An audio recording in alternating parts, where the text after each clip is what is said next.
My self doctor Ramdev Lamoria as a homeopathy consultant. आज हम बात करेंगे अंडकोशों से संबंधित एक कॉमन सी समस्या के बारे में, जिसका नाम है दोस्तों एपिडिडमाइटिस या हमारे अंडकोशों की नसों में सूजन।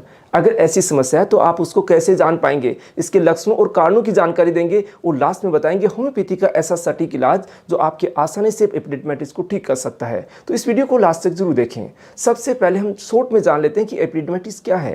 फ्रेंड्स, हमारे जो अंडकोश होते हैं या टेस्टिकल्स होते हैं, उनके पीछे की तरफ एक ऐसी कोइलनुमा संरचना होती है जिसके अंदर जो हमारे टेस्टिकल्स से स्पर्म प्रोड्यूस होते हैं, बनते हैं, वो वहाँ पर स्टोर होते हैं, वहाँ से वो मैच्योर होते हैं और आवश्यकता के अनुसार वो ट्रांसपोर्ट होते हैं।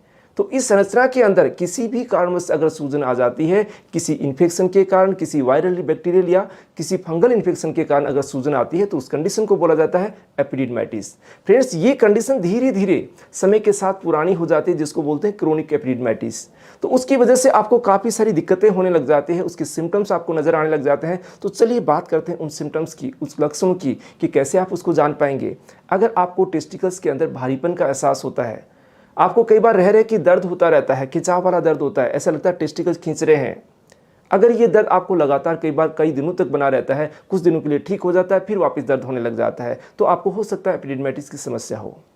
कई बार ये दर्द कंटिन्यूसली रहता है और तेज दर्द होने लग जाता है, पेशेंट तड़पने लग जाता है।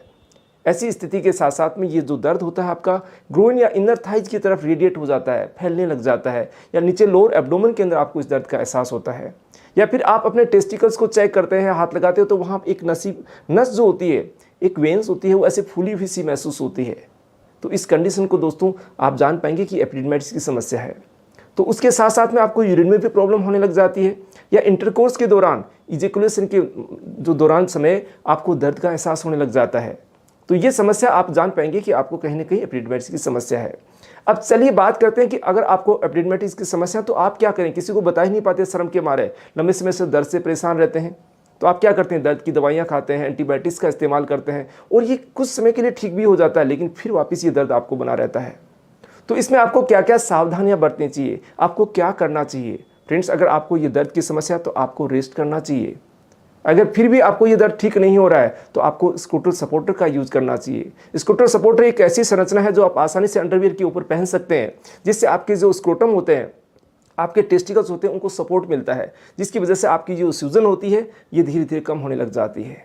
तो इस स्क्रोटल सपोर्टर को आप ज़्यादा टाइट नहीं करें या ज़्यादा लूज करें, क्योंकि अगर लूज कर देंगे तो आपको सपोर्ट नहीं मिलेगा, अगर ज़्यादा टाइट कर देंगे तो आपका दर्द बढ़ जाएगा। तो इसलिए आपको कंफर्ट जोन के अंदर इस स्क्रोटल सपोर्टर का यूज़ करना चाहिए। या अगर ज़्यादा दर्द आपको हो रहा है तो वहाँ सेक भी आप कर सकते हैं। या आप ज़्यादा लिफ्टिंग है, वेट लिफ्टिंग करते हैं, या बहुत ज़्यादा आपका वर्क खड़े रहने का रहता है, तो उससे आप बचने की कोशिश करें। और जब जहाँ पर भी अगर मान लीजिए आपको किसी इंजरी की वजह से आपकी एपिडिडमाइटिस की समस्या है, तो उस चीज़ से भी आप बचाने की कोशिश करें। फ्रीक्वेंटली अगर आपको वहाँ पर इंजरी हो रही है तो ये समस्या आपको क्रोनिक के अंदर एपिडिडमाइटिस में डेवलप हो सकती है। तो चलिए बात करते हैं अब ट्रीटमेंट की। और ट्रीटमेंट से पहले जानते हैं कि इसकी जांच आप कैसे करवाएं। आपको दिक्कत है तो आपको क्या करना चाहिए, आप नज़दीकी डॉक्टर से परामर्श कर सकते हैं, या कई बार यूरोलॉजिस्ट के पास भी आप जा सकते हैं। तो आपकी अल्ट्रासाउंड कराएंगे, वहाँ की जांचें करवाएंगे, सीमन का एनालिसिस करवाएंगे, आपकी जो यूरिन रूटीन एग्जामिनेशन करवाएंगे, तो वहाँ पर ये चीज़ें पकड़ में आती है कि आपको कहीं ना कहीं एपिडिडमाइटिस की समस्या है। लेकिन एपिडिडमाइटिस की समस्या के साथ कई बार आपको आता है कि फुनुकुलाइटिस की समस्या है, आपको हाइड्रोसिल की समस्या है, या वेरिकोसिल की समस्या है। तो इसमें अलग अलग तरीके का ट्रीटमेंट होता है, अलग अलग जो मेडिसिन आती हैं वो अलग अलग सेलेक्ट करके दी जाती है। तो चलिए बात करते हैं कुछ कॉमन मेडिसिन के बारे में जो आपकी एपिडिडमाइटिस में बहुत अच्छा वर्क करती है। तो सबसे पहले बात करते हैं होम्योपैथी की ऐसी दवाइयाँ जो बॉडी में किसी भी तरीके का कोई साइड इफेक्ट नहीं करती और आसानी से आपकी एपिडिडमाइटिस की समस्या को ठीक कर सकती है। तो सबसे टॉप लीडिंग मेडिसिन में आते हैं दोस्तों रोडोडेंड्रोन। रोडोडेंड्रोन एक ऐसी मेडिसिन है जो आपकी लेफ्ट साइडेड मेडिसिन भी जिसको कह सकते हैं। अगर आपको लेफ्ट टेस्टिकल्स में समस्या है तो इसको प्रायोरिटी के साथ यूज किया जा सकता है। इसमें आपको रह के दर्द होता है या मूवमेंट करने पर आपको दर्द का एहसास होता है, तो आप रोडोडेंड्रोन का 30 पावर का इस्तेमाल कर सकते हैं। सेकेंड, इसकी कम्पिटेटिव मेडिसिन जो है इसका नाम है क्लेमेटिस इरेक्टा। क्लेमेटिस आपकी राइट साइडेड अच्छी मेडिसिन है जहाँ पर आपको राइट टेस्टिकल्स में दर्द की समस्या होती है।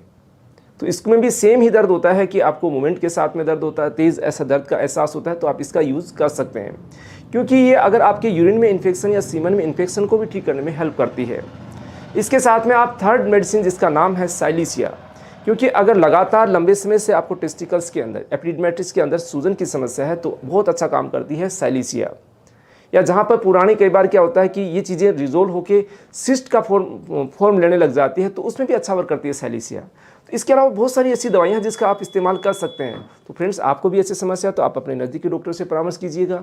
आज चाहते हैं हमारे से परामर्श लेना तो दिए गए व्हाट्सएप नंबर के द्वारा अपॉइंटमेंट लेके कंसल्ट कर सकते हैं। तो फ्रेंड्स, ये जानकारी अगर अच्छी लगी तो इसको लाइक कीजिए, शेयर कीजिए। चैनल को सब्सक्राइब नहीं किया तो सब्सक्राइब करना नहीं भूले। मिलते हैं नई जानकारी और नई वीडियो के साथ। धन्यवाद फ्रेंड्स।